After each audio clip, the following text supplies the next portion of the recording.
Bueno, bienvenidas. Aquí estamos ya listas para seguir con la sesión 7. Estamos esperando un poquito que entraran algunas más, pero de repente por el feriado y toda esta cosa, somos las que estamos, ¿verdad?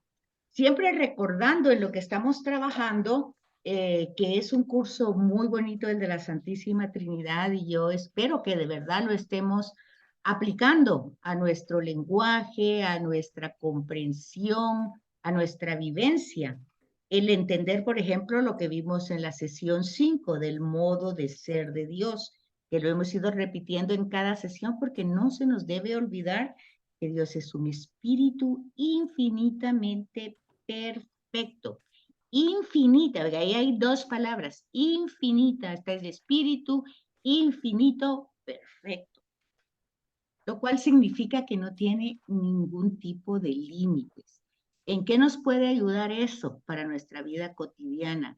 El saber que como espíritu siempre está presente en cada uno de nosotros, el saber que si al estar presente, pues conoce nuestra realidad, la acompaña, pues está ahí, una compañía constante. Eh, lo que sí debemos pedir es el estar consciente de eso y no pensar que solo estamos con Dios cuando vamos a la iglesia o cuando estamos rezando un rosario, que sí también, pero en el transcurso del día, pues su presencia es de siempre, ¿verdad? Porque es un espíritu perfecto e infinito. Bueno, entonces eso fue lo que vimos en la sesión 5, ese modo de ser de Dios, y tenemos que captarlo en nuestra realidad. Nosotros somos creación, Él es un ser infinito y eterno. Bueno, también vimos cómo operaba, o sea, su naturaleza espiritual, cómo opera. Bueno, eso también tenemos que aplicarlo, porque acuérdense que estos no solo son conocimientos teóricos para el intelecto, sino que son vivenciales, son experiencias de vida que nosotros debemos de ir captando. El rostro de Dios, decimos rostro, pero es espíritu, ya lo saben, ya sabemos que ahí estamos utilizando antropomorfismos, pero pues para decir descubrir su presencia en nuestra vida cotidiana. Entonces, ¿cómo es esa naturaleza? Pues es viva, dijimos, y esa vida significa autonomía, ¿verdad? O sea que no depende, no está condicionado ni siquiera de mis plegarias o de mis exigencias, o pues si Dios es Dios, espíritu perfecto, infinito, y su vida es autonomía, autónoma, no está condicionada, ni nadie lo tiene aprisionado o pues de alguna manera poseído, ¿verdad? Sino que simplemente es una vida sin límites, como decíamos anteriormente, y autónoma, con una ciencia que que se refleja cuando nosotros hablamos de su voluntad. Esa ciencia es su sabiduría, su voluntad, que decíamos en otra sesión, no son atributos, sino son esencia, es esencia. Dios es, al ser espíritu, pues es esencia. Y entonces su verdad se adecúa a esa sabiduría, a esa ciencia, a esa vida, a esa autonomía. Y el tema de si vamos a hablar ideas de Dios, ciencia de Dios, vida de Dios, pues tiene que ver con nosotros, porque todo lo que encontramos en la Sagrada Escritura, que decimos que es historia de la salvación, que que es pues básicamente el acercamiento, las manifestaciones de Dios a nosotros, los seres humanos, de generación en generación, pues para que lo conozcamos, porque no hay otra razón. Y todo eso es por amor, porque justamente la revelación nos dice que su esencia es amor. Y su querer es que nosotros volvamos a Él porque de Él salimos. Y entonces esa esencia de amor, cuando se encarna en la persona de Jesús, pues nos justifica, pues es cuando decimos que es misericordioso, porque realmente por méritos de Cristo nosotros pues estamos reunidos aquí, nosotros pues nos encaminamos a un encuentro eucarístico, nosotros nos encaminamos a un sacramento de la penitencia o de la unción, si esa es la necesidad. Entonces, es muy importante que nosotros entendamos el modo de ser de Dios y las operaciones de Dios para que después entendiéramos las misiones, que fue la sesión sexta. En esas sesiones vimos que las misiones simplemente es alguien que envía a alguien a alguien, o sea, es el envío de alguien a alguien, decíamos, ¿verdad? Y entonces, pues vemos que se sintetiza esa sesión que vimos en que es el Padre que envía al Hijo y el Padre y el Hijo que envía al Espíritu Santo. Entonces, Susi preguntaba hace 8 días, ¿habrá entonces una jerarquía porque el Padre envía y al Padre nadie lo envía? Y decíamos, pues que no, porque estamos hablando de una esencia de amor, pues esa es la definición que tenemos en el Evangelio de Juan. Dios es amor. Y entonces, cuando nosotros vemos que el amor se desdobla, decíamos, cuando nosotros hemos experimentado el amor hacia alguien, nos damos cuenta de los esfuerzos que nosotros hacemos para que otra persona nos entienda, para que otra persona, pues, para acercarnos, para ayudar, para apoyar, para lograr su bienestar, porque al final eso es lo que queremos. Entonces, eso en Dios, al multiplicado a la raíz cuadrada de la eternidad, pues ya se imaginan ustedes que es todo lo que se va revelando en la Sagrada Escritura, todas las expresiones de amor que tiene para atraernos, para que lo conozcamos, para que lo descubramos en nuestra propia historia. Entonces decíamos hace 8 días que nos tenemos que dar cuenta de que al estudiar nosotros Sagrada Escritura y al atrevernos a entrar a estos misterios, pues tenemos que partir de nuestra vida, no desde la teoría. ¿Por qué la teoría? Pues ya lo decíamos hace 8 días, ya en el momento en que decimos que Dios es tres, pero es uno, ya nuestra mente es como que muy difícil que capte eso, ya sea matemáticamente, metafísicamente, filosóficamente, teológicamente.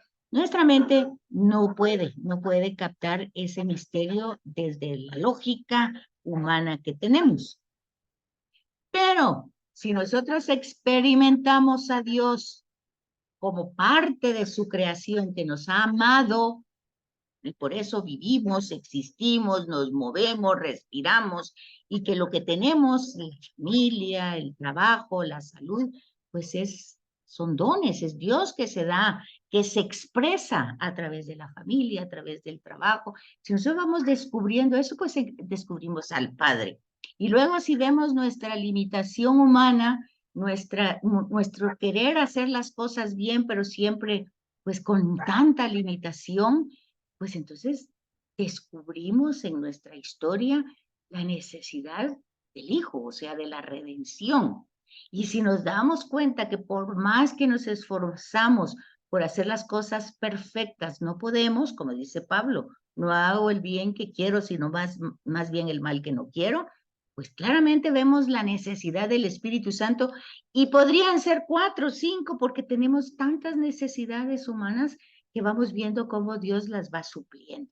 Pero eso lo podemos descubrir fácilmente desde nuestra historia, no desde la teoría o desde el concepto o desde el ideal, ¿verdad?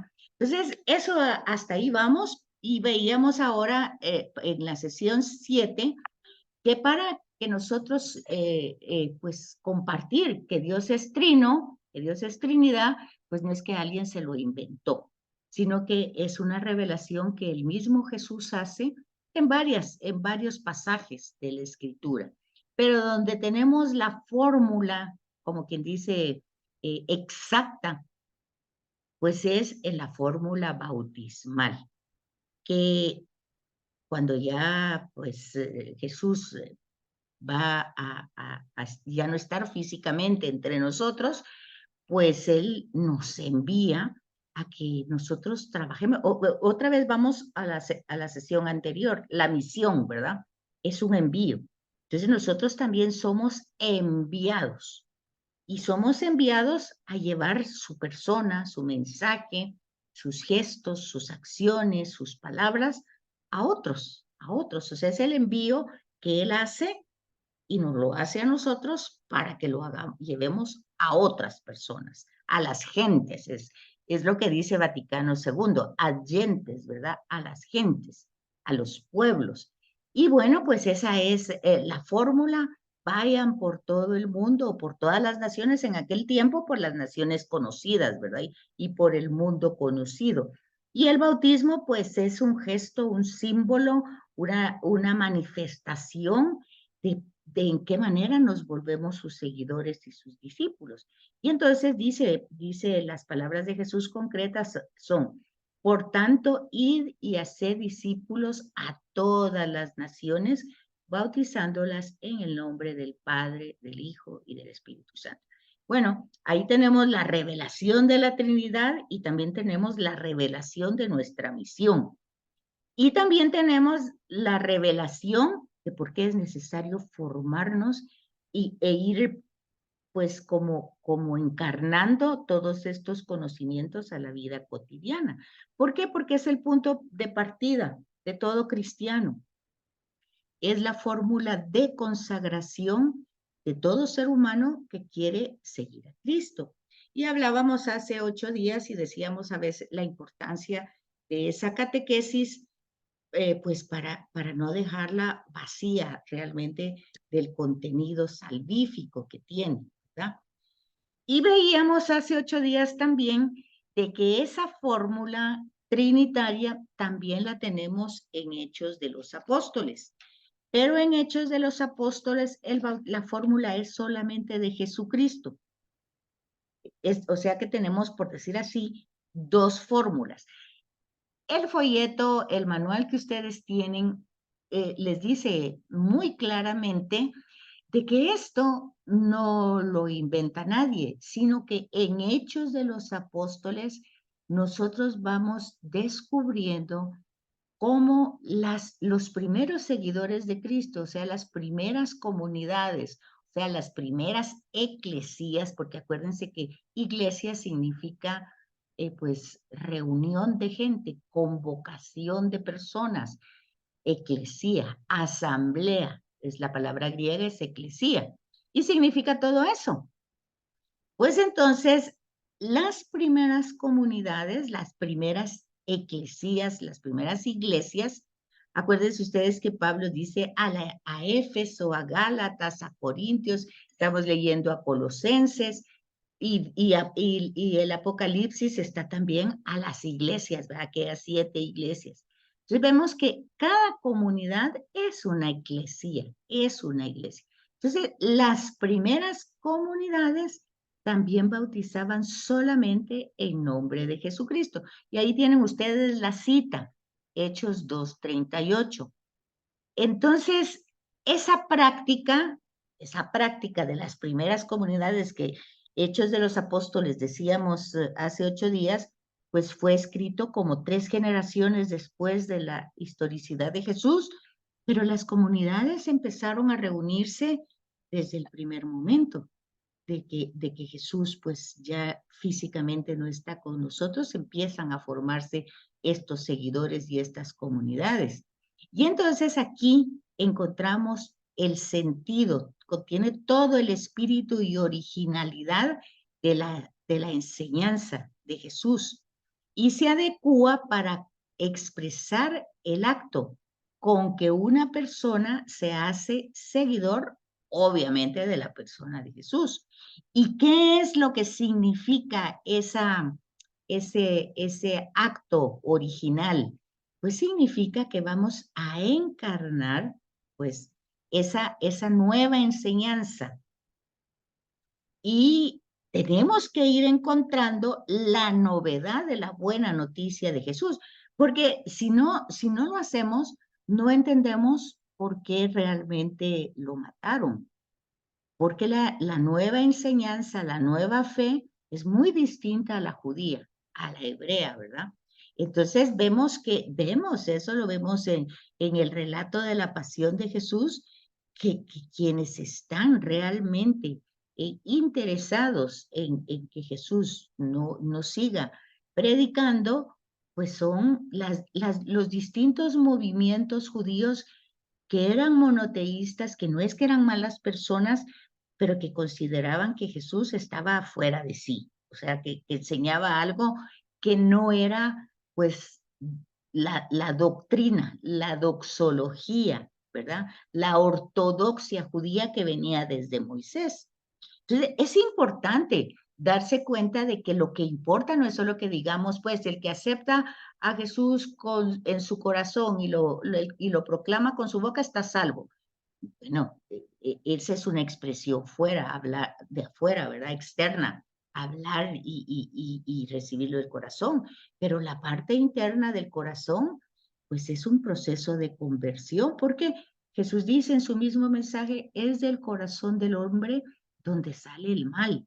Y también tenemos en el Salmo que dice claramente el Salmo 51, crea en mí un corazón puro.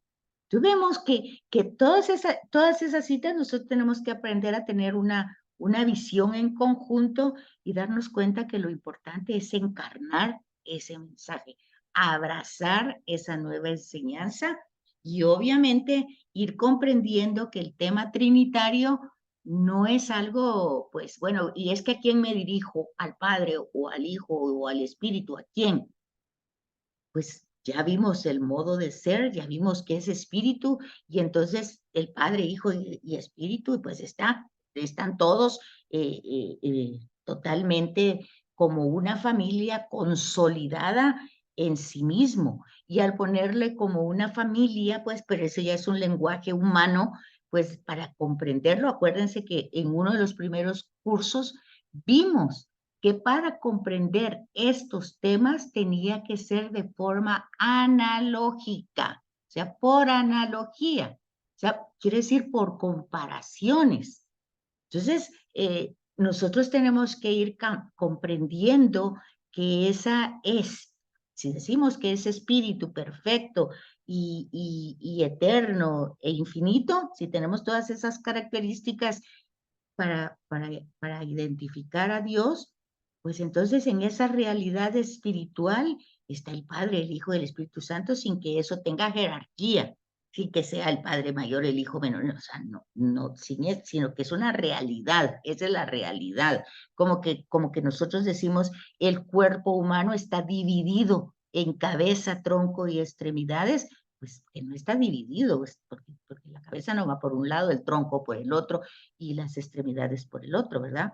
Y tampoco puedes decir, bueno, ¿y cuál tiene más jerarquía, la cabeza o el tronco? Pues todo sirve, es un organismo. Pues lo mismo pasa con Dios, es un organismo vivo en esencia y entonces no puede tener jerarquías porque es uno solo, no hay diferencias, solo se expresa de la manera como nosotros entendemos el amor, que se expresa de un millón de maneras. El amor no tiene solo una expresión, tiene muchas expresiones, tiene muchas facetas, muchas caras, y uno debe entender que todo es expresión del amor. Entonces, desde ese sentido, pues vemos que no tiene ningún problema darnos cuenta que las primeras comunidades bautizaban en el nombre de Jesús, porque él mismo se define como el camino para llegar al Padre, como la verdad para conocer el Padre y como la vida para estar con el Padre. Entonces, o sea que es igual que decimos, bueno, y si nosotros con María y entonces ¿a quién nos dirigimos? No, todo va en un sentido que es lo mismo, porque la meta es el Padre. Y entonces y utilizamos también esa palabra del Padre porque Jesús así se relacionaba con Dios. Pero eso también tiene sus consecuencias, porque Jesús sí manifiesta claramente de que todos somos hermanos. Fíjense que una cosa tan bonita que es ver en la crucifixión a Jesús, pidiéndole al Padre que perdone porque no saben lo que hace. Y luego, en las experiencias de Jesús resucitado, pues es el mismo Jesús con la misma experiencia de vida, pero ya con esa dimensión que hablamos de ese modo de ser de Dios, ya con una dimensión trascendente, decimos, ¿verdad? Que ha trascendido y vemos que Jesús a ninguno le reclama, mira, pero lo que hiciste, o me abandonaste, o te fuiste, o me traicionaste. No. O sea, ese perdón de la cruz, que pudo haber sido un perdón razonado, decíamos en su momento, porque no es que se trate de temas emocionales o sentimentales. Hoy el Evangelio de hoy, por ejemplo, habla de que si me exigen, y si los romanos me exigían en aquel tiempo de acompañar a 2 kilómetros o 1 kilómetro, pues yo libremente diera uno más. Si me quitaban cualquier cosa, que me quitaran la capa, pone el Evangelio, yo libremente diera algo más. O sea, porque para expresar mi libertad, que nadie se puede imponer conmigo en el mal. Yo soy libre de dar más de eso. Y entonces cuando habla hoy del perdón, porque ¿saben qué pasa? Hoy en muchos lugares la lectura es el de la cruz, ¿verdad? Pero en otros lugares es la continuación del Evangelio de Lucas. Y entonces en ese Evangelio de Lucas está el resumen que se va dando. Ayer fueron las bienaventuranzas y hoy era lo que continuaba en Lucas después de las bienaventuranzas. Entonces el perdón no es, porque dice, ámense los unos a los otros, pero no es un amor romántico y emocional. Y amen a su enemigo, pero es que no es que yo lo ame con un amor de emoción, de sentimiento, no, es un amor de querer el bien para la persona que me hace el mal, es todo.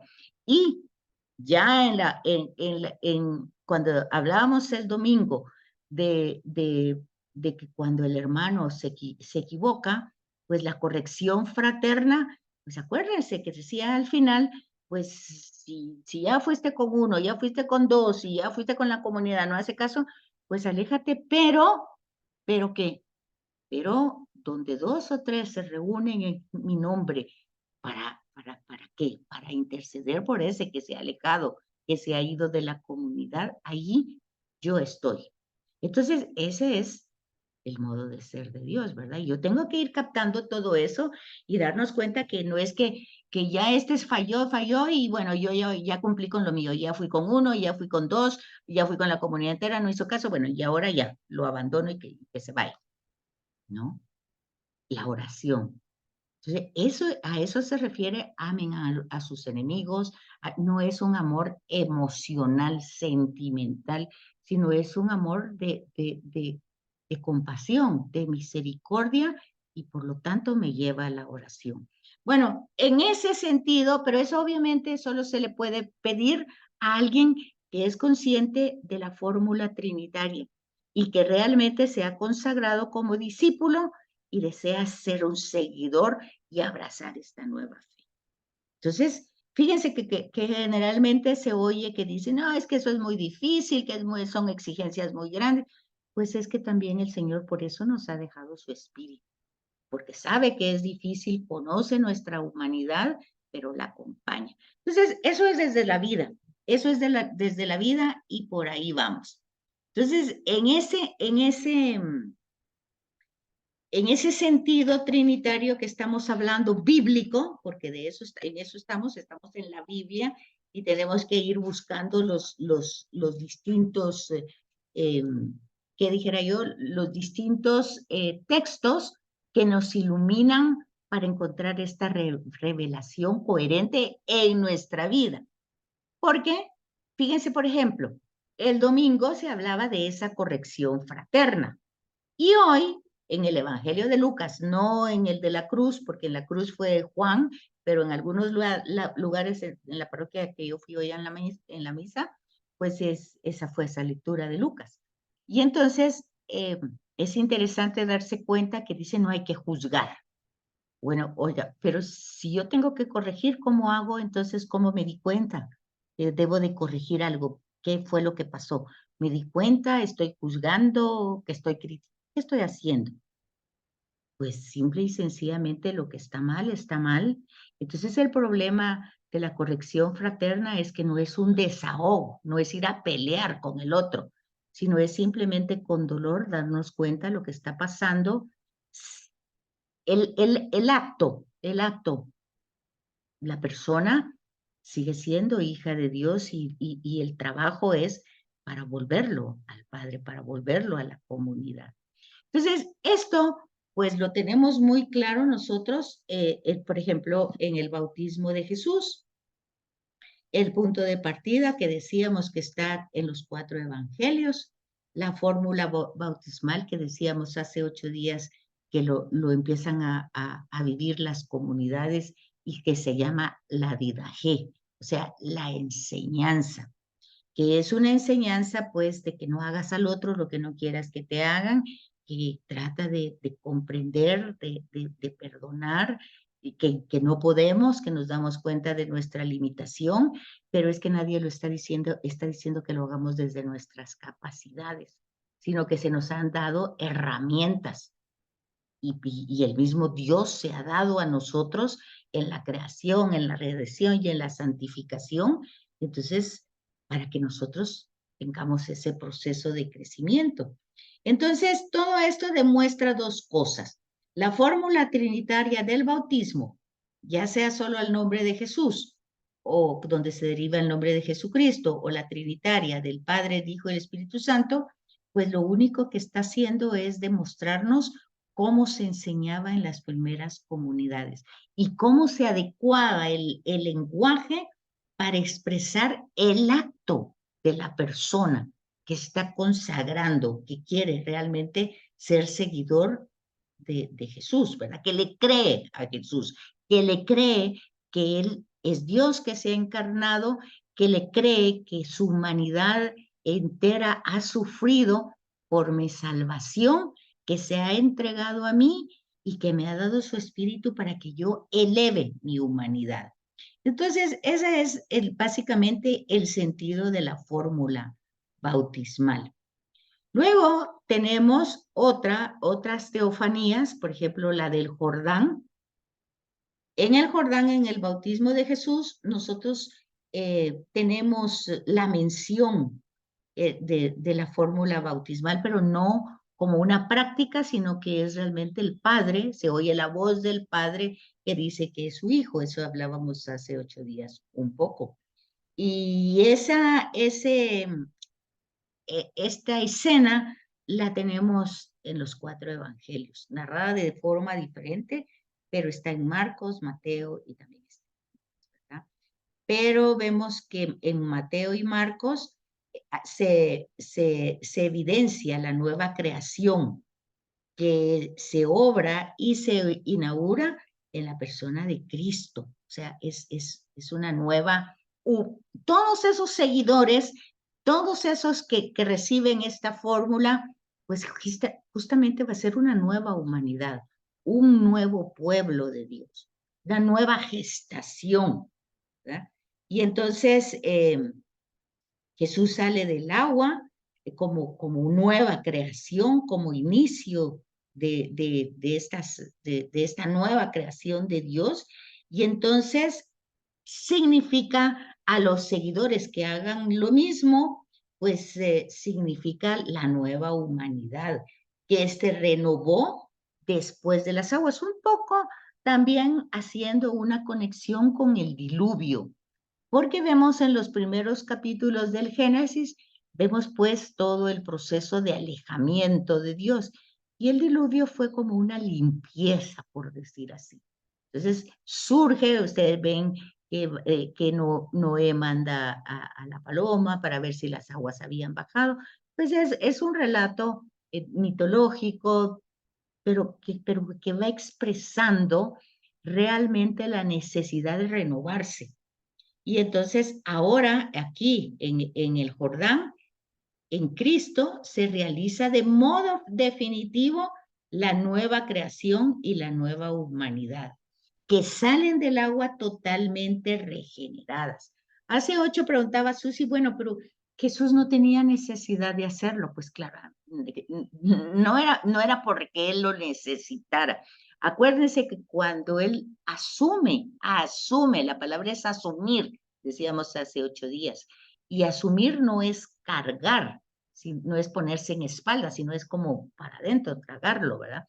Nuestra humanidad, pues decíamos hace 8 días que cuando él sana, cuando él hace exorcismos, cuando él gestos, toca a la gente, todo eso lo asume para redimirlo. Entonces, en el bautismo, él asume y ha asumido la humanidad, pero en el bautismo, él ha asumido nuestra condición de pecado. Es que lo que no se asume no se redime. Fíjense que yo estudiando esto para compartirlo con ustedes pensaba, entonces el perdón, cuando nosotros, aparte de interceder por el otro, significaría que yo asumo el mal que hizo esta persona y lo hago mío y lo presento y asumo las consecuencias de él. Es como que es un grado más intenso a lo que hizo Jesús, ¿verdad? Porque Jesús hizo eso. No solo asumió nuestra condición humana, sino también nuestra realidad de pecado, lo cual significa nuestra realidad de limitados, de contingentes, de incapacitados a ser absolutamente perfectos. Porque se dan cuenta ustedes en el tema de no juzgar, pues uno muchas veces ni siquiera está pensando en juzgar y de repente ya pasó el pensamiento haciendo un juicio. Eso no es pecado. Lo pecado es cuando yo también consiento en ese pensamiento y me quedo recreando, disfrutando, pero si lo dejo pasar como un mosquito, que ya pasó ahí nada más, pues entonces pues ya estuvo, ya pasó y no hay juicio, ¿verdad? Se apareció ahí y yo no me quedé pues disfrutando de esa, pues como de esa realidad que también tengo yo, ¿verdad? Entonces, nosotros vamos viendo sobre esto. Algunos biblistas dicen que es significativo el signo de la paloma, que va a representar al Espíritu Santo, que sella el restablecimiento definitivo de la paz entre Dios y la humanidad. Vean ustedes que en el diluvio pues hubo pues como algo parecido, una paloma que va a ver si las aguas bajaron, el arco iris, todo lo que ustedes quieran, pero ese fue una circunstancia humana. Está ahí Dios, está él acompañando la historia, pero en este acto del Jordán ya es un acto definitivo de reconciliación de parte de Dios a la humanidad. Siempre acuérdense que el protagonismo lo tiene Dios y por tanto la puesta en marcha de una era de paz en el mundo. Y ustedes dirán, bueno, pues eso no ha pasado, ni pasó en el tiempo de Jesús, ni siguió pasando después, ni está pasando ahorita. Eso es por la necedad y rebeldía de nuestra condición humana, por pensar que todas las cosas se arreglan simplemente con ritos y con cosas externas, sin darnos cuenta que lo que verdaderamente importa es nuestra verdadera revolución interna, o sea, nuestro cambio. Eso lo decimos en Cuaresma y ya lo vamos a empezar a decir en Adviento, ¿verdad? La metanoia, que nosotros usamos la conversión, ayunamos para convertirnos, damos limosna, okay, pero es que eso no es un acto externo, tiene que ser algo desde adentro, una conversión de la mente, del corazón, de emociones, eso es toda una cirugía interna. Y esa cirugía interna no la podemos hacer nosotros, la hace Dios a través de su Espíritu Santo, que es lo que nos han dejado para poder realizar esa operación tan renovadora y entrar en esta dinámica de la nueva humanidad. Entonces, aquí en su folleto tienen ustedes mucho material para ir encontrando las diferencias que había entre el bautismo de Juan y el bautismo que Jesús se inaugura. Aquí, por ejemplo, en el bautismo de Juan y en el bautismo de Jesús, pues no vemos como quien dice fuego, ¿verdad? Porque en Pentecostés vemos fuego, pero las lengüitas de fuego, ¿verdad? Que representan al Espíritu. Aquí solamente pues vemos a la paloma que lo representa, pero luego nosotros conectamos con otras citas y vemos lo que eso significa y que conecta con lo que acabo de decirle. Ese cambio de corazón, ese cambio de mentalidad es un fuego que acrisola. Eso no lo podemos hacer nosotros, eso lo hace el Espíritu Santo. Entonces, por eso dice aquí, el fuego se refiere directamente al Espíritu Santo, dado por Cristo, para una purificación y una renovación mucho más radical, que solo la acción de Cristo y del Espíritu Santo son capaces de cumplir. Y eso lo tenemos en Lucas 12, del 49 al 50. Entonces vemos que aquí en el Jordán vemos agua y ponemos la unión, unimos este texto con el del diluvio, pero nos faltan otros elementos que en nuestro bautismo están, porque está el agua, está el tema que vamos a ver en la otra cita, que es la transfiguración, lo blanco, y llevamos la candelita, que es el fuego. Vemos también lo que Jesús dice, que hay que ser sal y luz. Para eso también hay que entender, no como hoy lo que es la sal para nosotros hoy, no tiene mayor significado, pues sirve para sazonar la comida, pues, pero en el tiempo de Jesús no había refrigeradoras, la gente pescaba. ¿Y qué hacían con cuántos peces que tenían y si no los podían vender? Pues la sal, ¿qué era lo que hacía? Mantenía la vida, la salubridad de esos alimentos. Entonces, fíjense lo profundo cuando él dice que seamos sal. Pues justamente vamos, el hecho de la sal en ese contexto de Jesús y mucho tiempo también después, pues la sal era prácticamente, decíamos hace 8 días, que la palabra salario viene de la palabra sal, porque la sal era como el oro hoy, para la gente que le gusta lo precioso, pues el oro, preciado, ¿verdad? Pero en aquel tiempo era la sal. Y entonces se les pagaba lo laboral con sal, porque eso significaba que los alimentos no tenían que acabárselos en el mismo momento, sino se podían preservar durante un tiempo más sin que eso se arruinara. Entonces hay que ir entendiendo ese contexto. Y lo mismo el fuego, ¿verdad? Capaz de cumplir una realidad que humanamente no lo podemos hacer por nuestras capacidades. Esas son las analogías. San Juan explica bien el sentido de las palabras que tenía Juan el Bautista, expresando que la función mediadora va a ser la de Cristo, quien recibe y da el Espíritu Santo. Entonces, realmente vemos una diferencia entre el bautismo de Juan, que era una conversión, un cambio desde las propias capacidades, ¿verdad? Desde reconocer que me equivoco, que estoy mal, pero bueno, quiero hacerlo con todas mis fuerzas, pero ya saben ustedes, pues que hasta ahí llegamos. Sin embargo, ya Cristo, como el Cordero de Dios que quita el pecado del mundo, pues ¿cómo? Es eso, con todas estas acciones transformadoras. Y en el Evangelio de Juan vemos esta frase: el que me envió a bautizar con agua me dijo, aquel sobre quien veas que baja el Espíritu y permanece sobre él, ese es quien bautizará en el Espíritu Santo.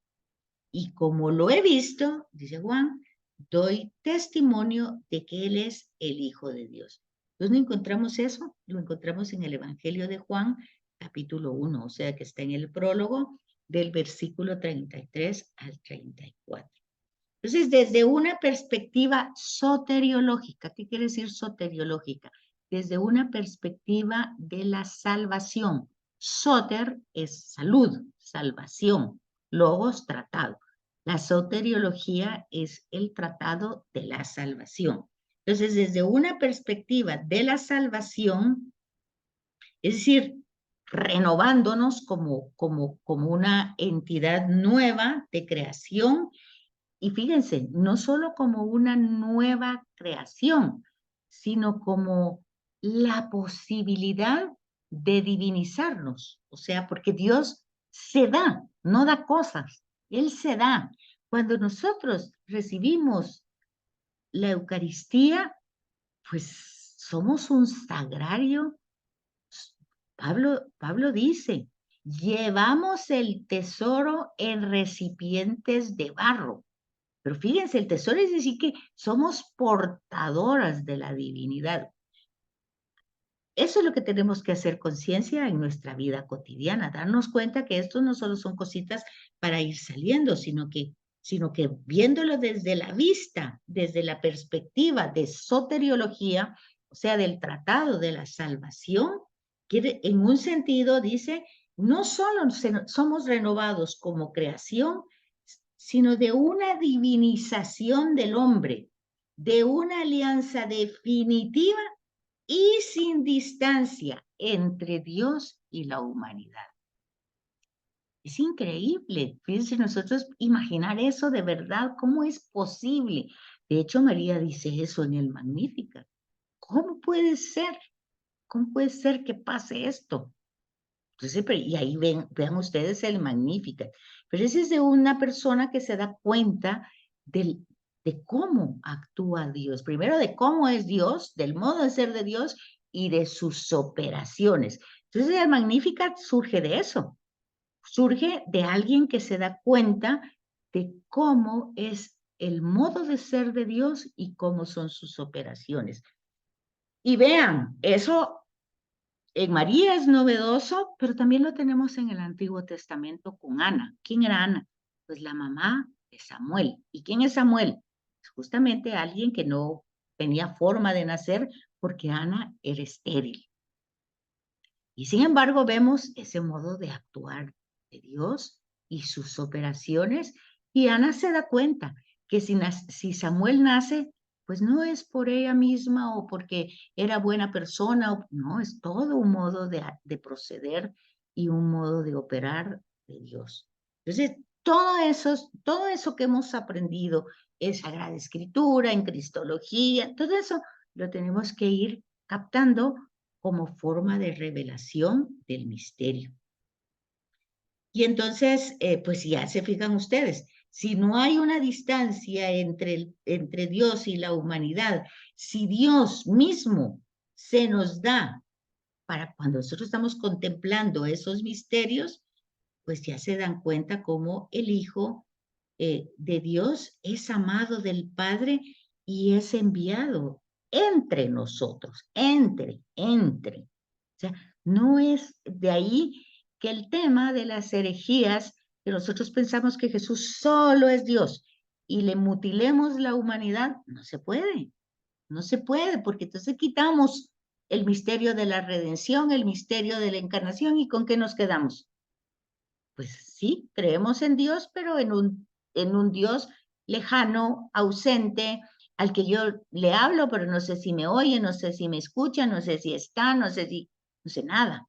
¿Pero por qué? Porque lo desencarné, porque le mutilé la humanidad. Entonces, de ahí que el Señor mío Jesucristo diga Dios verdadero y hombre verdadero. Porque luego, si lo dejo solo como humano también, y bueno, sí, creo que sí, fue humano, pero no Dios, porque no se puede. Pues entonces también le quito la redención, porque un humano solo puede morir por una persona, no puede morir por los que de su tiempo, del tiempo de Abraham, de nuestra época, de las generaciones que vienen. Para eso tengo que entender el modo de ser de Dios, para entender el misterio. ¿Cómo vamos ahí? ¿Vamos con claridad o estamos, cómo estamos? ¿Vamos bien? Yo estoy bien. Me voy a salir un poquito para subir el volumen porque oigo poco, ¿ok? Va, está bien. Todo Bueno, bien aquí, Sí, escuchándolas. también. Gracias.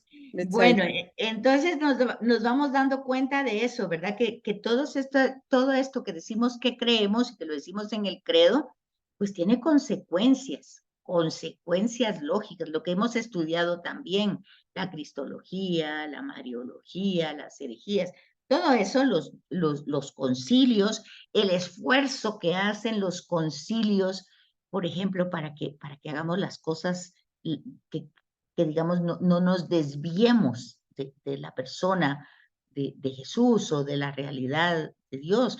O, por ejemplo, ahorita con el sínodo de la sinodalidad. Bueno, ¿qué es lo que tenemos que hacer? Pues ver la raíz, ver cómo y dónde la vemos, como estamos haciendo ahorita en la Biblia. La sinodalidad no es algo que se le haya ocurrido al Papa Francisco, sino eso, así somos.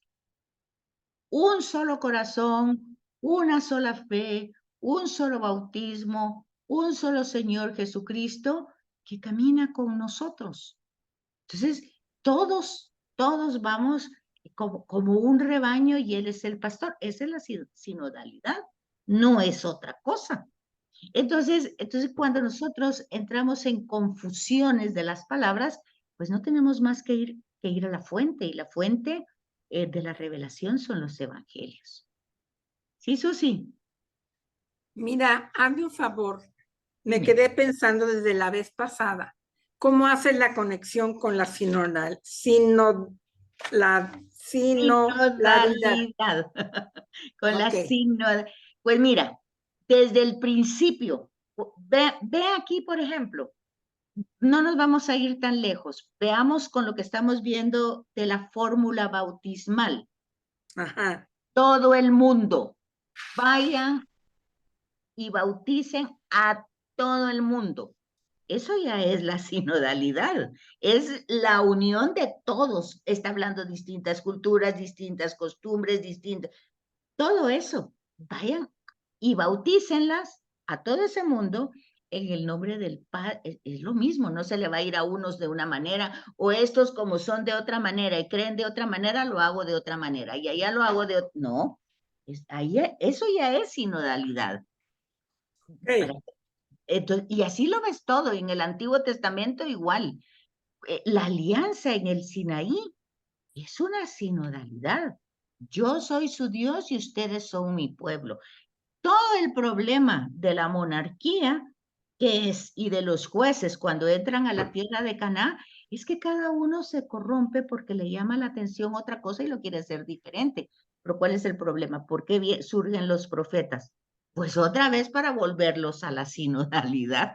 O sea, todo el tema de la sinodalidad está desde la encarnación, todo, desde el misterio, desde la creación, todo. Porque Dios tiene a todos, son sus hijos amados, pero fíjense que ese es el problema, porque eso sí lo tiene claro Jesús. El tema fraternal, Jesús lo tiene clarísimo.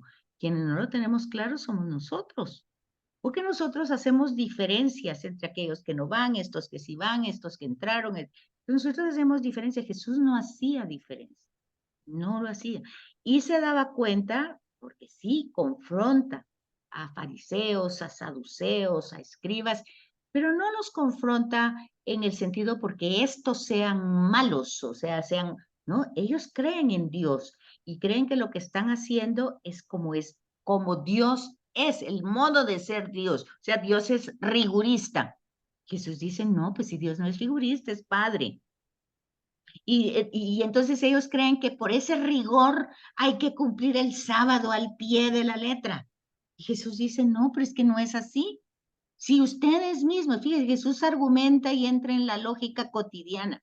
Si ustedes mismos, un animalito que les sirve para trabajar y que ustedes saben que ya mañana tienen que ir a trabajar con ese, se les va en un barranco, aunque sea sábado, ustedes lo sacan. Es un argumento cotidiano lógico de demostrar Dios no es rigor y ustedes lo saben, porque cuando ustedes tienen una necesidad, pues ustedes hacen lo necesario. Y si este hijo o hermano, o sea, este hijo de Dios, está esclavizado, ¿por qué lo voy a dejar esclavizado? Y ellos en su rigor dicen, no, pero hay 7 días a la semana, tú hazlo cualquier día, menos el sábado. Eso se llama rigorismo.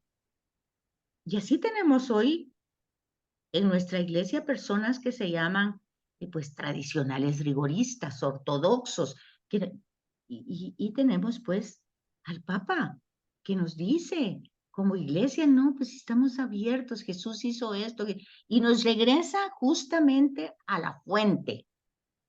Pero nosotros nos hemos quedado en el rigor y no queremos regresar a la fuente. Pero ahí tenemos las fuentes, ahí están. Y ahí están los comentarios al pie de la página bíblica de cada hoja, y están los comentarios bíblicos. Y ahí están los sacramentos. Entonces, no, pero que este no puede, pero pues, es que todos pueden. Hay que entrar en esa metanoia, en ese proceso. Hay que abrirle las puertas para que entren en ese proceso. Pero esa es la sinodalidad. Pero por supuesto que eso ha tenido periodos en la historia, unos más rigoristas, aún dentro del cristianismo, y otros, pues no tanto.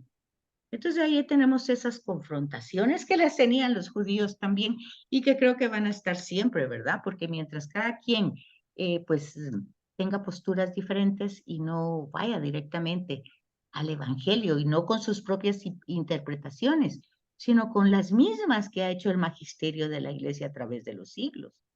Entonces nos damos cuenta de que hay cosas que han tenido que cambiar, porque en un momento también todo en el catolicismo se volvió muy riguroso. Y también tenemos que ir dándonos cuenta de que, por ejemplo, una cosa es la cristiandad y otra cosa es el cristianismo. La cristiandad es la masa. Cuando la gente dice, es que ya es el periodo de la cristiandad ya se terminó, ya pasó de moda. Está bien, la cristiandad puede ser que sí, porque era una masa de gente que simplemente no sabía por qué nació así, pero nunca asumió el seguimiento al Señor.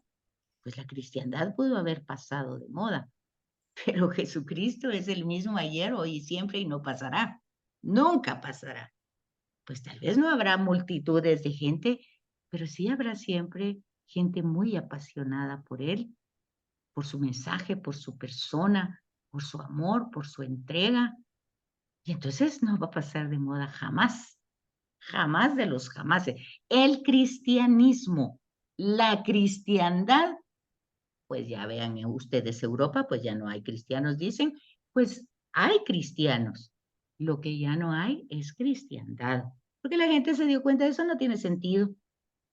Pues claro que no. Todo lo que se hace solo por hacer sin ningún sentido, pues el mismo rito católico, si no tiene el contenido cristiano que estamos explicando aquí, no tiene sentido.